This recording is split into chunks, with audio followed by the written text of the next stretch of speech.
Welcome, curious minds, to a deep dive into some pure, unadulterated high-stakes intrigue. I am ready. Today, we are strapping ourselves into the world of Dan Brown's latest thriller, Secret of Secrets. Our mission is to follow Robert Langdon and the brilliant Catherine Solomon through one incredibly intense night and day in Prague. Oh, it's a whirlwind. And we're going to try and unravel a conspiracy that, it touches on the very nature of human consciousness itself. Okay, so we're tackling this chronologically then. We have to. It's the only way. If you've read the book, you know how dizzying the pace is. We're going from this terrifying prologue with a literal underground house of horrors. Right.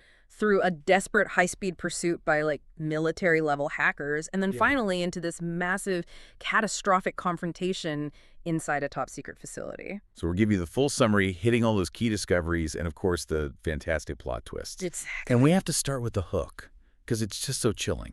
It lays out the darkest secret right from the get-go. Yeah, we don't even open with Langdon. No, we open with the terrifying confession of a dying neuroscientist, Dr. Brigitte Gessner. That's right.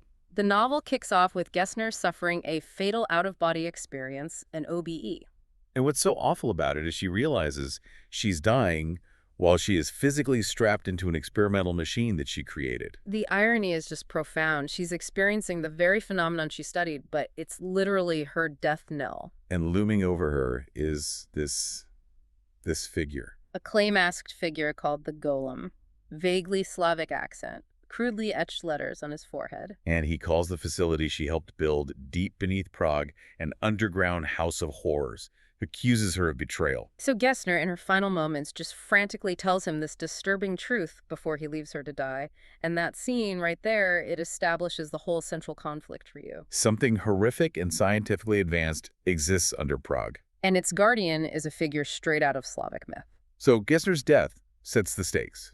But then we pivot hard to Robert Langdon, who is, ironically, enjoying a moment of total peace right before the storm breaks. All thanks to his burgeoning romance with Catherine Solomon. Yep. They're at the luxurious Four Seasons, enjoying the view from the Charles Bridge. It's a classic Dan Brown setup. The calm before the coded historical storm. Exactly. And Catherine is in Prague for a very specific reason. She's a noeticist. What does that mean? Exactly. She studies consciousness. Yeah. Especially phenomena that, defy traditional materialistic science. And she's giving this huge lecture in Vladislav Hall, where she drops a bombshell. Her proposal is that consciousness is non-local. Meaning it's not actually created by the brain. No, the brain is merely the receiver. Think of it like this. Science treating the brain as the generator of consciousness. That's like the old flat earth theory. It's a flawed model. A flawed model being challenged by things traditional science just dismisses, precognition, sudden savant syndrome, that kind of stuff. Wow. So the brain isn't the machine. It's just the antenna filtering out most of the signal. Exactly. And she argues our filters, especially our fear, are what limit us. But then the theory becomes terrifyingly real for Langdon. Yeah, he suddenly remembers this horrific nightmare Catherine had. A woman in black. A silver spear, a spiked black halo, saying Catherine would die, and then the hotel exploding. This isn't just a bad dream, it's a full-on precognitive flash. And then he sees her, the apparition from the dream, right there on the Charles Bridge. And she reeks of decay, sulfur, rot. The smell of death itself. And this is where the skeptical Langdon he acts completely on instinct. Totally.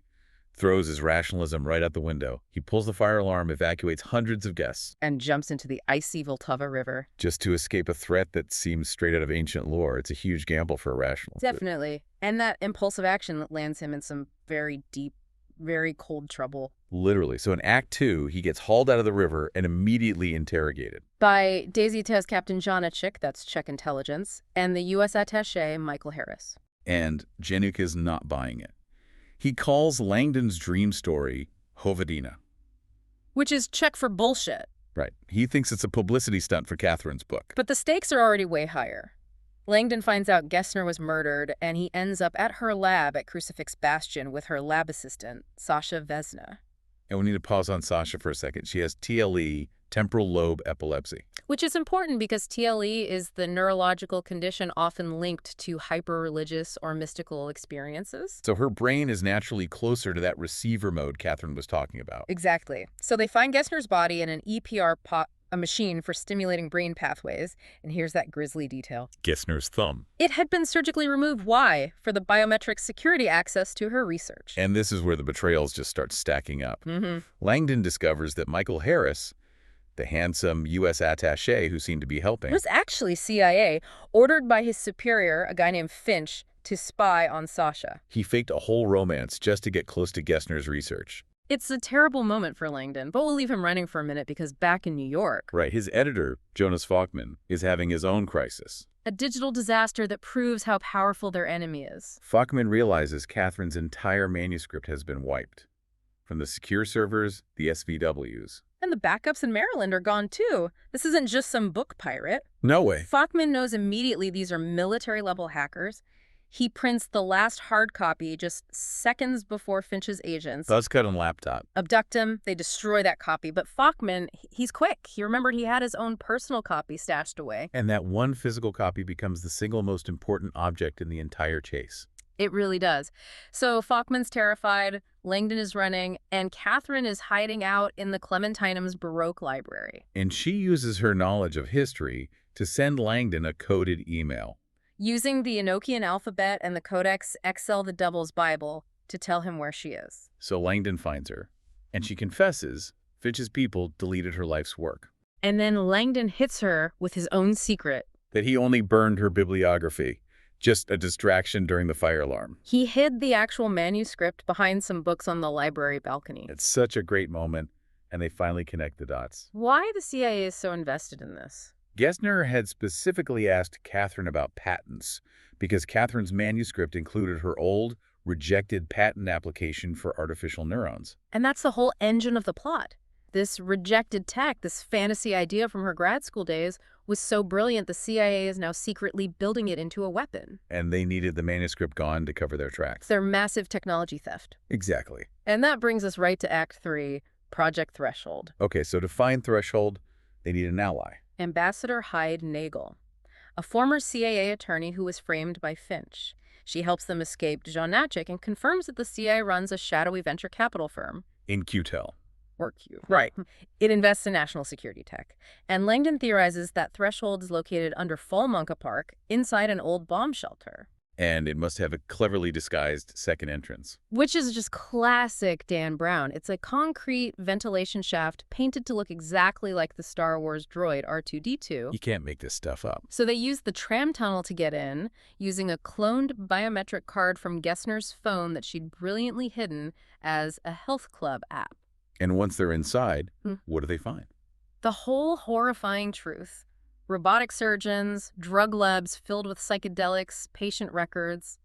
Threshold is the successor to the failed Stargate remote viewing program. But now it's weaponized with advanced science. And the true purpose is just massive. They're building a chip based on Catherine's 23-year-old stolen design. And this chip is designed to regulate GABA. This is the central science you have to get. GABA is like a chemical screen door in your brain, filtering out most sensory input, most non-local information. And Threshold's chip is designed to chemically, dissolve that screen door. Exactly. Lower the filter, allowing the brain, the receiver, to tune into a vastly wider bandwidth of consciousness. So the CIA isn't just stealing tech.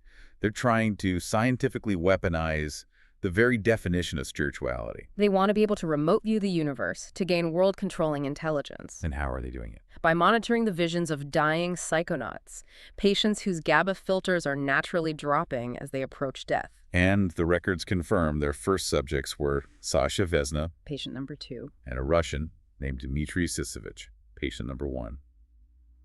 It's a moral horror. And as they're processing this, Finch, the guy running it all, finally confronts them. But Finch is about to have his own reckoning. The golem emerges, revealed to be Dmitry Sisevich, patient number 1, and he attacks Finch. He wasn't just a monster. He was the ultimate retribution for what they did to him and Sasha. And in his final move, Dmitry activates the SMES quench. Okay, what is an SMES quench? Is that just a fancy self-destruct? Essentially, yes. It's a mechanism for the facility's massive power supply, but he uses it as a weapon. He triggers a liquid helium explosion to destroy the entire power source. And the golem forces Langdon and Catherine to escape just before the whole underground complex is obliterated. Destroying the R2-D2 vent, killing Finch, and killing himself, the immediate threat is over. So we're in the aftermath. But the biggest mystery is still the golem. Was he a real mystical guardian?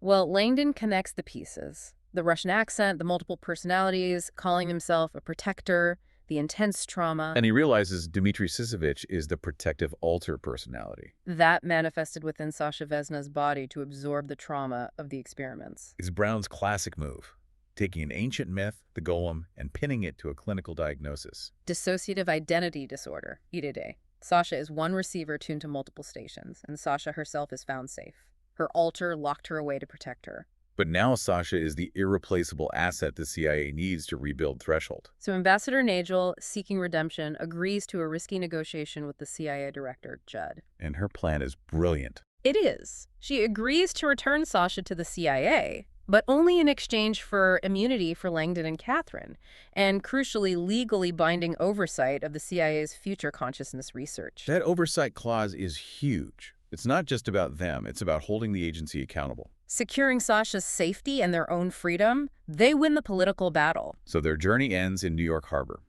Langdon takes Catherine to see the Statue of Liberty. He points out the radiant crown, the spiked halo from her nightmare. And he brings the symbolism full circle. The crown, he says, symbolizes enlightened minds, the flow of consciousness. The rays are beams of consciousness flowing in, not out. The enlightened mind as a better receiver. It's the ultimate reversal for Langdon the skeptic. The whole ordeal forced him to accept his love interest's crazy theory. That the human mind really does function as a radio receiver for non-local consciousness. All the core concepts we tracked, the golem as an altar, the Gabbett ship, the CIA intrigue, it all leads back to this idea of perception and fear. Right. And the terrifying insight from Catherine's research is that our minds build these filters because of our deep, abiding terror of death. And Threshold was trying to exploit that. So if our minds are receivers, and we are constantly filtering reality based on our terror of finality, what happens if we could collectively tune out that fear? If that filter dissolves, could that lead to the more benevolent, cooperative world Catherine's research hints at? That's the question that really lingers. It certainly gives you something profound to think about. For sure, especially with real-world consciousness research today. It makes you wonder how much we're all filtering out just to stay comfortable. Indeed. Thanks for joining us. Subscribe for more bookish adventures and hit that like button if you enjoyed the ride. Don't forget to share the knowledge, spread the word.